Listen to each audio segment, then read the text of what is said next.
Հասարակության ձայնը մեր եթերում, հարթակ։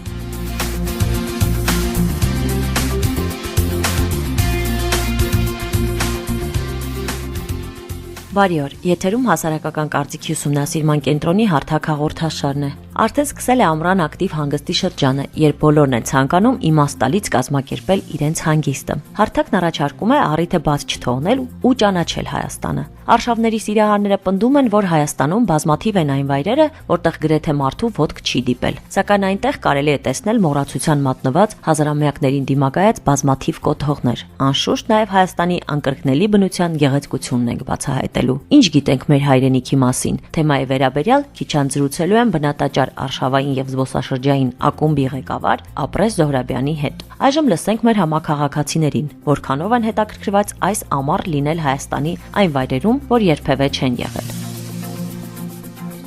Տաթևում չեմ եղել, կուզենայի լինեի։ Դա արդեն մի քանի օրվա հանգիստ չի էլի, դա համարում։ Ուղղակի ոնց որ արշավա։ Հայաստանը սա հանգստի վայր է էլի, թե մերոնց համար ուղղակի շատ թանկ է։ Անընդհատ ալպինիզմով որ պարապել եմ, ինձ համար տենց վայր համարագործություն չունի, որ ես չեմ եղել։ Մի քիչ վատ գիտեմ Շիրակ դաշտավայրը։ Ենոքավան ել պարկը նոր որ կառուցվել է, էքստրեմալ հանգիստ է։ Եթե հնարավորություն լինի, այդտեղ կարելի է գնալ։ Եղել եմ մի անգամ ու հնարավորինս շատ կուզենայի նորից լինեի Ենոքավանում։ Այնտեղ մի տեղ կա, որը որ ես շատ եմ սիրում։ Նախընտրությունս տալիս եմ հենց այդ վայրին, որովհետև իրենք չունեն Wi-Fi, չունեն հեռուստացույց, այսինքն հանգստանալ, կտրվել ամեն ինչից ստացվում է ինձ համար կոնկրետ Ենոքավանում հենց այդ վայրում։ Զբոսաշրջիկներ միանշանակ կարող են գալ, որովհետև նախ գեղեցիկ բնություն, երկրորդը մոտակայքում կա Yell Extreme, որ շատ-շատերին է հետաքրքրում եւ շատ-շատերն են գնում, եւ երրորդը դու ամեն կերպ շփվում ես բնության հետ, դու կենդանիների կողքին ես, դու կարող ես հանգիստ գնալ եւ ձի քշել։ Ինձ թվում է Ենոքավանը լավագույն միջոցն է Հայաստանը հասկանալու ու Հայաստանը սիրելու համար։ Եթերում հասարակական կարծիքի ուսումնասիրման կենտրոնի հարթակ հաղորդաշարն է, իսկ այս պահին տաղավարում իմ հյուրն է կենտրոնի փորձագետ Սոնա Մելիք-Ջանյանը։ Ողջույն Սոնա։ Բարև ձեզ։ Սոնա, կարող եք ասել, ինչ վիճակում է Հայաստանում զբոսաշրջության զարգացման գործընթացը։ Հայաստանի զբոսաշրջության զարգացման ռազմավարության համաձայն այսօր ներգնատուրիզմը պետք է պահպանի իր դերը որպես երկրորդ հիմնական արտահանման ոլորտ եւ կազմի երկրի արտահանման շուրջ 20%-ը։ Իրականացվել են զբոսաշրջության ոլորտի գնահատումներ, որի արդյունքում կանխատեսվում է, որ ուղղակիորեն զբոսաշրջության հետ կապված աշխատատեղերը կավելանան եւ 2025-ին կկազմեն ոչ գյուղատնտեսական աշխատատեղերը 3.3%։ Իսկ ինչպիսին է միջազգային ժամանումների վիճակագրությունը, որ երկրներից են ավելի շատ գալիս Հայաստան։ Ըստ 2013 թվականի իրականացված հետազոտության հարցված այցելուների շրջանում ռուսական շուկան կազմում է բոլոր միջազգային ժամանումների 46.3%-ը, որին հաջորդում է Վրաստանի շուկան 27%, Իրանինը 7%, Ուկրաինայի շուկան 2.4%, Գերմանիան 2%։ Ըստ էության սա նշանակում է, որ 2013 թվականի ժամանումների 84%-ը եկել են ընդամենը 5 շուկաներից, իսկ բոլոր միջազգային ժամանումների թվում հայկական ծագումով Սփյուռքի այցելուները կազմել են 66%։ Այսինքն կարելի ասել, որ ավելի շատ գալիս են Սփյուռքից։ Սոնա, իսկ արդյոք հանգստի որ տեսակն են նախընտրում զբոսաշրջիկները, ավելի շատ որ ուղղություններով են ընտրում իրենց այցելությունները։ Հարցված օպերատորների պատասխաններից կարող ենք ասել, որ վերջիններս սկսել են ավելի շատ առաջարկել հանգստի արկածային տարբերակներ։ Ամենապահանջված տուր առաջարկների շարքում են մշակութային տուրերը 54% են կազմում, բնության հետ առնչվող եւ արկածային տուրերը, որոնք 22% են մոտավորապես, առողջարանային հանգիստը 16%։ Դատելով արդյունքներից կարող ենք ասել, որ այն երթուղիները, որոնք ներառում են ավելի շատ փոխազդեցություն տեղական համայնքների հետ, ունեն ավելի մեծ պահանջարկ։ Ուսումնասիրությունները ցույց են տալիս, որ որոշ օպերատորներ տուրերի առաջարկների մեջ սկսել են ավելացնել տեղական ընտանիքների հետ ճաշելու փորձառությունը։ Հետաքրքիր է։ Իսկ տարիքային խմբի մասին ինչ կասեք, որ տարիքային խմբի մարդիկ են ավելի շատ նախընտրում հանգստանալ Հայաստանում։ Եթե դիտարկենք այցելուներին ըստ տարիքային խմբերի, ապա կարող ենք նկատել, որ Հայաստանը նախընտրում են ավելի շատ 50-ից մարդիկ, որոնք կազմում են Հայաստան այցելողների 48%-ը, իսկ ամենակիչը նախընտրում են 21-ից 35 տարիքային խումբը, որը կազմում է այցելուների 18%-ը։ Շնորհակալություն Սոնա այս տեղեկությունները մեզ տրամադրելու համար, իսկ մենք շարունակում ենք։ Այժմ իմ հյուրն է բնատաճար Արշավային եւ զբոսաշրջային ակումբի ղեկավար Ապրես Զոհրաբյանը։ Բարի օր, պարոն Զոհրաբյան։ Բարև ձեզ։ Շնորհակալ եմ մեր հրավերը չմերժելու եւ մեր հաղորդմանը հյուրընկալվելու համար։ Պարոն Զոհրաբյան, դուք կարող եք ասել արդյոք, որ գիտեք Հայաստանը եւ բավականին լավ։ Նման միանշանակ հայտարարություն անելու համար Հայաստանը շատ մեծ երկիր է։ Լավ է, Սոկրատեսի հայտնի միտքը կա, որ ասում ինչքան շատ գիտեմ, այնքան քիչ գիտեմ, հետեւաբար ինչքան Հայաստանը շատ է ճանաչում, այնքան պեղելու, մանրամասնելու, բացահայտելու բան թողում է իր համար Հայաստանը եւ Հայաստանը, պես ասում է դասականը մանրամասն սիրելու երկիր է, այդտեղ նաեւ մանրամասն ճանաչելու երկիր է։ Հաճախ ասում ենք, որ զբոսաշրջիկը Հայաստանում կարող է այցելել շատ հայտնի մի քանի մշակութային հուշարձաններ, որոնց մասին մենք բոլորս էլ շատ լավ գիտենք, բայց արդյոք դա բավարար է մեր մշակույթը ամբողջությամբ ճանաչելու համար։ Զբոսաշրջիկը ինքը մի տեսակ չի լինում, ինքը բազմաթիվ տեսակների է լինում եւ այդ առումով բնականաբար մի քանի հուշարձանները բավական չեն ներկայացնելու Հայաստանի ամբողջ պատմամշակութային նկարագիրը, ոչ միայն պատմամշակութային, այլև բնությունը, մարդիկ եւ այլն, այն ամեն ինչով որ հետաքրքրված է զբոսաշրջիկը։ Այլ հարց, որ Հայաստանի զբոսաշրջային ինդուստրիան շարունակություն ունենալով Խորհրդային Հայաստանի զբոսաշրջային ինդուստրիային իր այդ պրոդուկտներով ներկայանում օտարերկրյա զբոսաշրջիկին։ Հետաքրքիր է ձեզ համար ամենագրավիչ վայրը Հայաստանում որն է եւ արդյոք երբ որ զբոսաշրջիկը ձեզ դիմում է եւ թողնում է ձեր նախընտրությանը, ուր եք նրան առաջին հերթին տանում։ Շատ դժվար է ասել, թե որն է իմ սիրած վայրը Հայաստանում, որովհետեւ ես կենտրոնացած եմ ամբողջ Հայաստանի վրա, այլ ոչ թե նրա առանձին մասերի վրա։ Այսինքն չկա մի վայր, որը շատ ավելի ձեզ համար խորհրդավոր է եւ դուք շատ ավելի հաճախ եք այնտեղ լինում։ Եթե կա, ապա ինչու է այդպես։ Իրոք կդժվարանամ առանձնացնել այդպիսի վայր, իսկ զբոսաշրջիկին կարող եմ առաջարկություն անել արդեն հասկանալով իր տրամադրությունները եւ նախընտրությունները երևի թե։ Նախընտրությունները։ Ուլգյուր հնամենի եւ լքյալ բնակավայրում դուք նկարագրել էիք մի վիշապաքար, որի վրա ինչ-որ մեկը խաչքար էր փորագրել։ Նախ պատմությունը չկա, թե այդ վիշապաքարը քանի հազարամյակ է դիմակայել եւ կորցրել իր նշանակությունը։ Ինչպես եք վերաբերվում այդ կարգի, այսպես ասած, վերաիմաստավորումներին։ Եթե կոնկրետ Ուլգյուրի խաչքարի վերածված վիշապաքարի մասին է,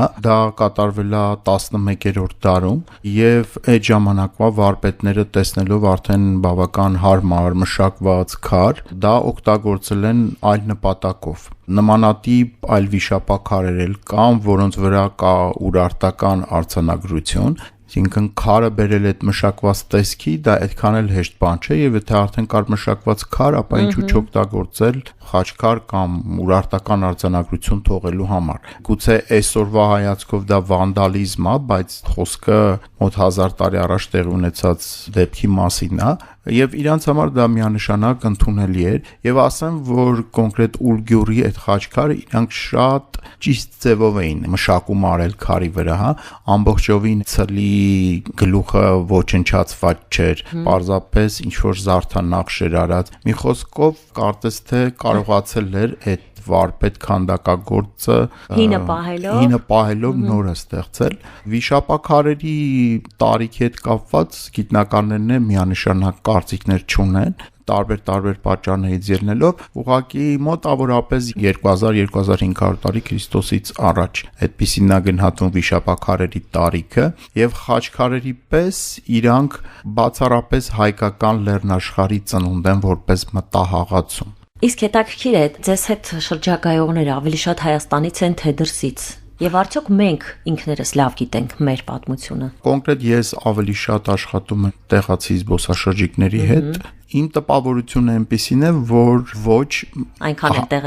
էլ տեղեկացված չեն հայոց պատմությունից, շատ մակերեսային է։ Ես երբեմն մի քանի անգամ փորձել եմ նաև վիկտորինա անցկացնել հայկական պատմության շուրջ եւ գոնե այդ վիկտորինայի արդյունքներից դատելով մասնակիցները չեն փայլում հայագիտության բնագավառում իրենց ունեցած գիտելիքները։ Պարոն Զոհրաբյան, մեր լրագրողը ռեպորտաժ է պատրաստել եւ ոչ թե վիկտորինա, առաջարկում եմ լսենք եւ տեսնենք, թե մեր հայրենակիցները որքանով են տեղյակ մեր պատմամշակութային վայրերին եւ պատմությանը։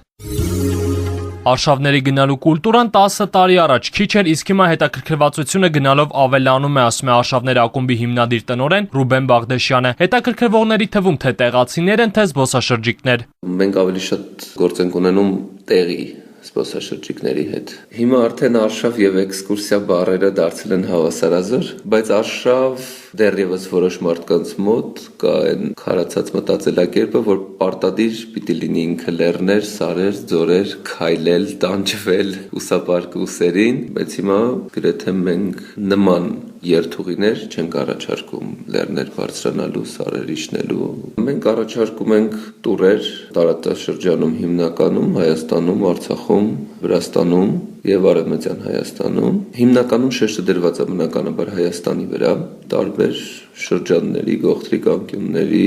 պատմամշակութային կամ բնության հուշարձանների վրա։ Կառավարության աջակցությունը Ռուբեն Բաղդասյանը բավարար չի համարում երկրում արշավային տուրիզմի զարգացման համար։ Արշավների ակումբի տնօրենը նշում է, թե ինչն է խանգարում զբոսաշրջության ոլորտի առաջընթացին։ Տուրիզմի վրա սկսել են սենց ինչ-որ ուշադրություն դարձնել, բայց դա խոսքը գնում է ներգնայի մասին, բայց տուրիզմը Հայաստանում չի կարա զարգանա, եթե զբոսաշրջիկին դա արդեն կապ չունի տեղի զբոսաշրջիկն է թե դրսի, եթե մենք չենք կարող իրան տարական հիգիենիկ պայմաններով բավարարենք, մենք պրոստը չենք կարա զարգացնենք տուրիզմը, ինչքան էլ որ լավ գովազդներ նկարենք, չնայած դրա վրա էլ գումար չի ծախսվում, գնում ես երկրի մի ծայրից մյուս ծայրը, սկի միան զուգարան չկա, որ մարդկանց ասում է սպասի, մի քիչ էլ դիվացի մինչև տենանք ինչ է լինում։ Հայաստանը ինքը բնականաբար մեծ ռեսուրս ունի օտար երկրյա զբոսաշրջիկներին գրավելու համար, որպես սկսած հենց ինքը լեռնային երկիր, որպես առաջի քրիստոնյա ժողովուրդ, որպես մեծ պատմություն ունեցող աշխարհի ամենահին ազգերից մեկ։ Արդյոք կազմակերպությունների արշավները հետաքրքրում են զբոսաշրջիկին։ Ռուբեն Բաղդասյանը պատասխանում է այո, քանի որ ունեն լեռնային տուրիզմի գծած երթուղիներ։ 3 օրանոց, 5 օրանոց, 7 օրանոց, 10 օրանոց, որ կարող է տուրը անցնի Գեղամա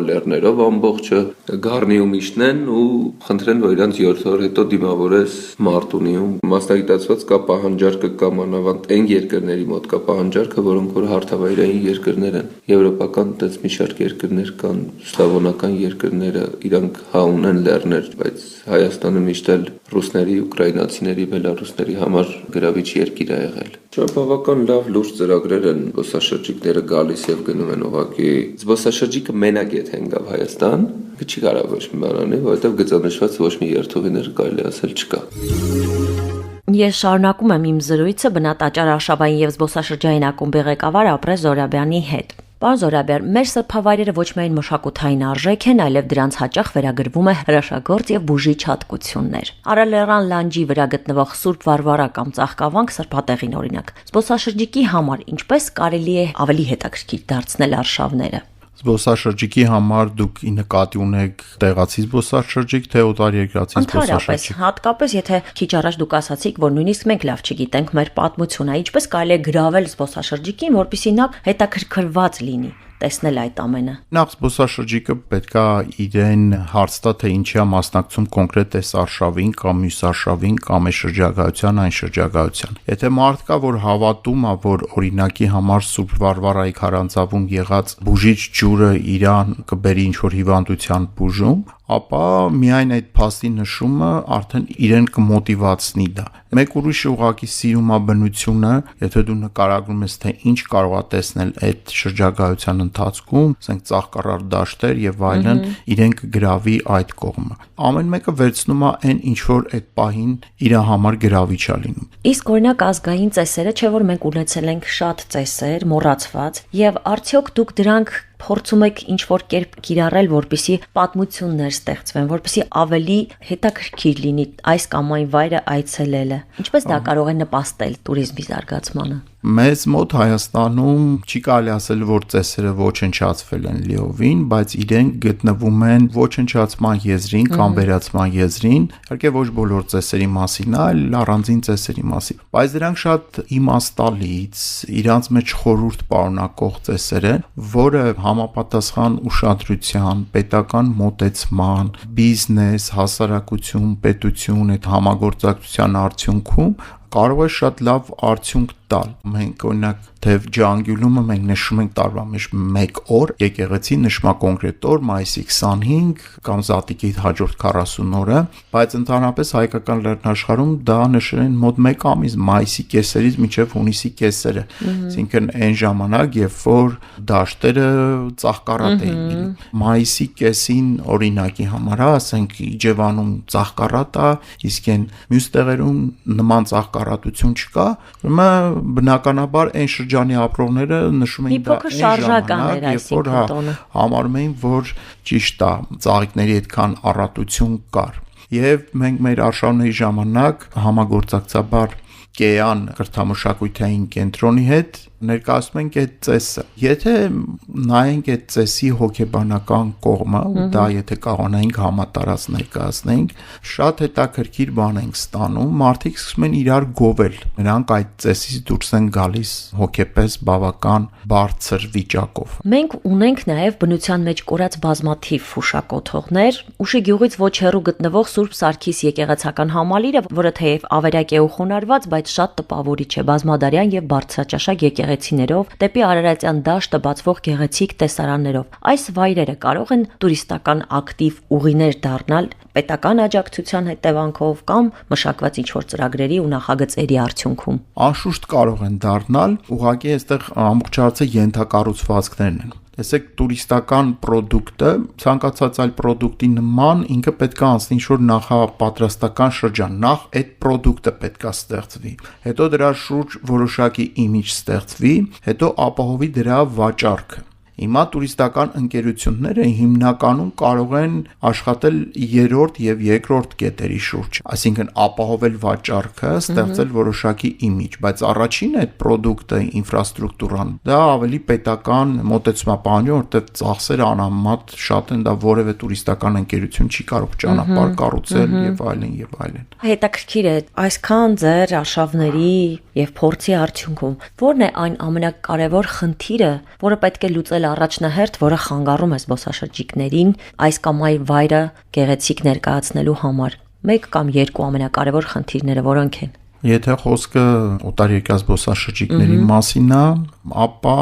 թերևս ճանապարհների ոչ բարվոք վիճակն է, եթե մերոնք դեռ սովոր են այս տեսակ ճանապարհներին, ապա օտարերկրացիների համար դա մի քիչ անսովոր է։ Երկրորդը ավելի հաճախ պետքա լինեն այն տեսակ կառույցներ, որոնք կոչված են ապահովելու մարդկանց տարական կարիքները, բնական պետքեր եւ այլն եւ այլն։ Ինֆորմացիան փոխանցող այդ ցանցը պետքա ընդարձակել, տարբեր բաներ կան, մի հատ չի, 2 հատ չի։ Պարոն Զոհրաբյան, ես առաջարկում եմ եւս մեկ փոքրիկ դադար, լսենք մեր համակարգացիներին, որից հետո կշարունակենք մեր զրույցը։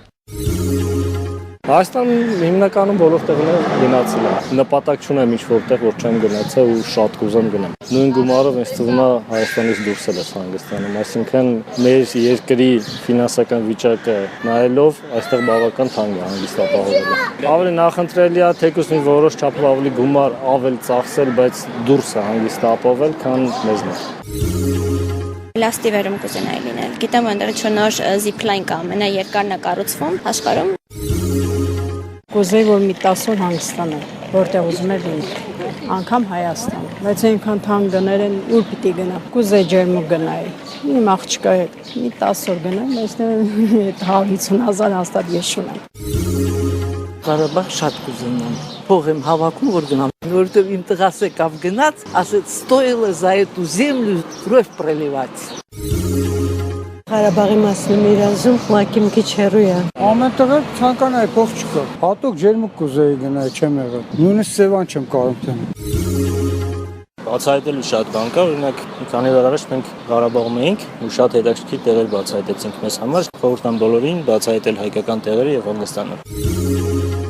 Շարունակվում է հասարակական կարծիքի ուսումնասիրման կենտրոնի հարթակ հաղորդաշարը եւ ես այսօր զրուցում եմ բնատաճար արշավային եւ զբոսաշրջային ակումբի ղեկավար Ապրե Զոհրաբյանի հետ։ Պարոն Զոհրաբյան, տուրիզմը տնտեսության կողմից գերակա ճյուղ է հայտարարված։ Ըստ ձեզ կան պետության կողմից լիովին անտեսված դեպի տուրիստական այցելավայրեր տանող ճանապարհներ, օրինակ Քարադարանից Ամբերդ տանող հատվածը։ եւ արդյոք նման ճանապարհներ շատ կան։ Զարմանալի է, որ իսկապես տնտեսության գերակաճուղ հայտարարած պետության կողմից այդ ճանապարհը լիովին անտեսված է։ Այսինքն որոշ տեղեր քանդուքարավ եւ այլն, ես շատ զարմանամ, որ որևէ տուրիստական ավտոբուս կարող է հասնել այդ ճանապարհով անցնել եւ դա այն դեպքում, երբ որ Ամբերտը մեր տուր ինդուստրիայի կարևորագույն այցելավայրերից մեկն է։ Բոլոր տուրիստական ընկերությունների հայաստանյան փաթեթի մեջ լինի դա 7 օրանոց, 10 օրանոց, Ամբերտը անպայման ներառվում է որպես նաև միակ բերդը, հա, այդ եկեղեցիների այդ բազմականակության մեջ։ Ինչու է անտեսված դժվարում եմ ասել, որովհետև դա չեմ կարծում թե մեծ ծախսերի հետ է կապված, պետական բյուջեն չի կարող այդ ծախսերը հոգալ, բայց դե փաստն է, որ անտեսված է եւ դուք բերեցիք օրինակը, որը վերաբերվում էր այն ամենակարևոր տուրիստական այցելավայրերի։ Դե պատկերացրեք այն մյուսների դեպքում, որոնք չկան այդ լայն այցելացանկերի մեջ ներառված չեն, այն մյուս տեղերի վիճակը ինչպիսին է։ Այսինքն շատ են նման խնդիրները։ Շատ են։ Գրեթե ոչինչ չգիտենք Կկվաբերդի մասին։ Կարելի ասել այս երթուղին բացել եք դուք։ Բնատաճարականները նախ ինչու է կոչվում Կկվաբերդ։ Հետաքրքիր է, որ բազմաթիվ բերդեր Հայաստանում կան թռչունների անունով, կա Չաղակաբերդը Արցախում, Կաքավաբերդը Խոստովի արգելոցում, Կկվաբերդը Աղթալայում։ Ինչով է սա պայմանավորված։ Անունները կոնկրետ թռչունների պայմանավորված է հավանաբար նրանով, որ իրենք լինելով բարձր վայրերում, դժվար հասանելի վայրերում, այդ վայրեր հասնում էին թռչունները։ Դեպաբար տեսնելով այս կամ այն թռչունը, այդ թռչունի անունով էլ կոչում էին այդ բերդը։ Իսկ կոնկրետ այդ երթուղու բացահայտումը կարևոր է, որ դու կարողանաս նաև նոր պրոդուկտ առաջարկել տեղացի զբոսաշրջիկներին, որտեղ ասենք իրենք բացում են ցանկը, ասենք նայում են, հա, այստեղ եղել եմ, այստեղ եղել եմ, այստեղ եղել եմ, այստեղ չեմ եղել, այստեղ կարելի է գնալ։ Կկվաբերդը ըստ էության նոր երթուղի էր, որ մշակվեց ու առաջարկվեց զբոսաշրջիկներին։ Կապված է դա ինչ-որ լեգենդի հետ, որ այդտեղ այցելել է Հովհաննես Թումանյանը իր ժամանակին եւ ինչ որ այդ բերդից ներշնչված կամ ինչի ներշնչված գրել է իր հայտնի Չարի վերջը։ Որ հատվածում է գտնվում Կկվաբերդը։ Աղթալայ քաղաքից մոտ 7-8 կիլոմետր անտառային արահետով տանող ճանապարհին։ Այսքան արշավներ եք կազմակերպել, հետաքրքիր է կան դեռ վայրեր, որոնք կարծում եք, որ ուշադրություն դարձնելու դեպքում կարող են նոր տուրիստական հետաքրքրություն, նոր ճանապարհներ բացել եւ ավելի հետաքրքիր լինել, քան այն վայրերը, որ մեզ արդեն հայտնի է եւ արդեն բավականին տեղյակ ենք դրանց մասին, ինչ որ նոր հետաքրքիր վայրեր ունենք։ Անշուշտ այնպիսի վայրեր կան, որը կարելի է, ինչպես ասում եմ, համապատասխան իմիջի եւ մատուցման դեպքում մարդկանց մոտ հետաքրքրություն առաջացնի, բայց ես նաեւ այն կարծիքին եմ, որ հետաքրքրությունը նախ մարդու աչքերի մեջ է։ Եթե մարդու մեջ հետաքրքրություն, կյանք, խանդավառություն չկա, ինչ տեսակ հետաքրքիր տեղ էլ դու առաջարկես, այսպես թե այնպես իր մոտ հետաքրքրություն չի առաջացնում։ Մենք ի վերջո տուրիստական պրոդուկտին չպետք է նայենք հատկապես իր պատմամշակութային պահ, որպես նորաձև ջինս կամ շապիկ եւ այլն, որոնք կարող են ամեն օր փոխվել, բայց դրանք կոնկրետ հուշարձաններ են, կոնկրետ իրանց վայրում, դու կարող ես ուղղակի իրեն մոտեցող ճանապարհները փոխես, բայց ի վերջո այսպես կոչված հետաքրքիր դարձնելու համար շատ սահմանափակ ռեսուրսներ կան, բայց պետք է անշուշտ աշխատել դրանք հետաքրքիր դարձնելու համար, հատկապես ինչ որ նոր պրոդուկտներ առաջարկել, այսօրվա ասենք քաղաքացուն, օրինակի համար, չգիտեմ, հատապտուղ հավաքելու իր ժամանակին, իր սեզոնին, հա։ Մի քանի տենց ինչ որ հետաքրքիր բաները հաստատ պետք է մտածել, հաջորդ հարցը սենց դա էր։ Հիմնական մասը մեր ունեցվածքի, այսպես ասած, ժառանգության եկեղեցիներ են։ Բնականաբար դրանք բոլորն էլ ունեն իրենց առանձնահատկությունը, իրենց արժեքը, բայց ամեն վայր առավել հետաքրքիր դարձնելու համար ինչ պետք է անել, որ ամեն վայր ունենա իր յուրահատկությունը։ Կախված է կոնկրետ վայրից, երբ որ մարդը դնում, մտածում է թե այստեղ ինչպես կարելի է ավելի հարստացնել տուրիստական պրոդուկտը, ոչ հետաքրքիր դարձնել, այլ ավելի հարստացնել։ Մեր եկեղեցիները իրոնք շատ հետաքրքիր են, հակի նաև այդ մատուցումից է կախված ու ինչպես նաև այլ բաներով, այլ էլեմենտներով դրանք հարստացնելու։ Պարոն Զոհրաբյան, շատ հաճելի էր ձեզ լսելը եւ եւս մեկ անգամ շնորհակալ եմ, որ այսօր մեր տաղավարում եք։ Շնորհակալություն հրավերքի համար։ Մեր արմատները թերևս խորն են ավելի, քան բարձրը մեր սաղարթը։ Ով պատմություն ունի, չի կարող հետ չնայել, ով անցյալ ունի, չի կարող հիշողություն չունենալ։ Բարույր Սևակ։ Ավարտվեց հարթակի հերթական թողարկումը։ Ինչպես միշտ մենք կհանդիպենք հաջորդ շաբաթ կրկին ժամը 13-ին Հանրային ռադիոյի եթերում։ Ձեզ հետաքրքրող հարցերը կարող եք գրել Հասարակական կարծիքի ուսումնասիրման կենտրոնի Facebook-յան մեջին։ Եվ հիշեք, մենք կարևորում ենք յուրաքանչյուրի կարծիքը։ Կհանդիպենք։